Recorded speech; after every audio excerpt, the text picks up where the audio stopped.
ఈ రోజు E2 road కోసం అయితే తెలుసుకునే ప్రయత్నం చేద్దాము. E2 రోడ్ వచ్చేసరికి 2 ఫేజ్ల్లో నిర్మాణం చేయబోతున్నారు. Phase 1 and phase 2. Present phase 1 వచ్చేసరికి లింగైపాలెం విలేజ్ నుండి అబ్బరాజపాలెం వరకు అయితే ఉంటుంది. మధ్యలో రాయపూడి విలేజ్ కూడా టచ్ అవుతుంది. ఈ రోడ్డు లెంత్ వచ్చేసరికి 4.49 కిలోమీటర్స్ అయితే ఉండబోతుంది. ఈ నిర్మాణాన్ని అయితే BSR ఇన్ఫ్రాటెక్ ఇండియా కంపెనీ వాళ్ళు అయితే నిర్మాణం చేయబోతున్నారు ఈ రోడ్ ని. ఈ రోడ్ వచ్చేసరికి సపాటియల్ రోడ్ అనమాట.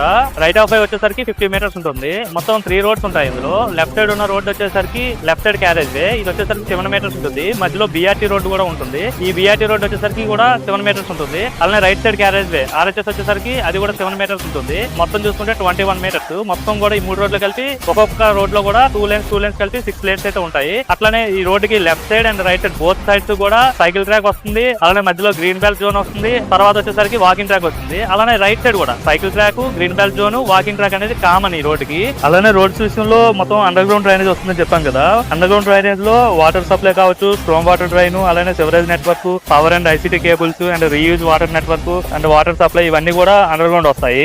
E2 రోడ్ మధ్యలో పాలవాక్ కెనాల్ ఉంటుంది. ఈ కెనాల్ పైన అయితే ఒక మేజర్ బ్రిడ్జ్ అయితే వస్తుంది అనమాట. ఈ బ్రిడ్జ్ లెంత్ వచ్చేసరికి 200 మీటర్స్ ఉంటుంది. కింద రోడ్ ఎట్లయితే 6 లేన్స్ ఉందో బ్రిడ్జ్ లో కూడా మొత్తం 6 లేన్స్ ఉంటుంది. రైట్ ఆఫ్ వే వచ్చేసరికి 50 మీటర్స్ ఉంటుంది బ్రిడ్జ్ కూడా.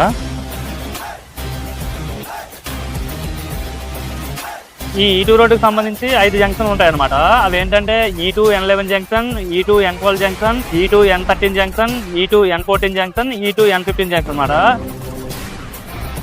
ఈ రోడ్డు లింగైపాలెం గ్రామం వరకు స్టార్ట్ అవుతుంది కదా. లింగైపాలెం గ్రామం నుండి రాయపూడి విలేజ్ వరకు లెఫ్ట్ సైడ్ ఉన్న ఏరియా అంతా కూడా రైతులకి ఇచ్చే రిటర్నబుల్ ఫ్లాట్స్ LPS జోన్ 6 అనమాట. అలానే రాయపూడి విలేజ్ దగ్గర left side AP NRT iconic tower అయితే నిర్మాణం జరుగుతుంది. అలానే రైట్ సైడ్ వచ్చేసరికి CM నివాసం, అలానే గవర్నర్ నివాసం వస్తాయి. గవర్నర్ నివాసం అంటే లోక్ భవన్.